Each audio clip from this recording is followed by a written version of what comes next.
For each molecule or ion, determine the shape and indicate whether each molecule would be polar or nonpolar. Now our first molecule is sulfur dioxide. Look at your periodic table.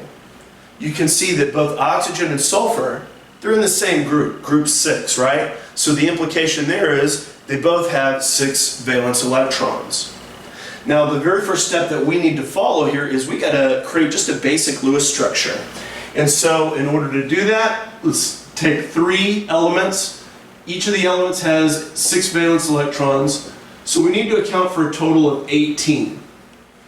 All right, let's draw our basic structure now. So we know sulfur is going to be in the middle, and it's going to be bonded to 2 oxygens. Now, 2 things I want you to remember as we move forward.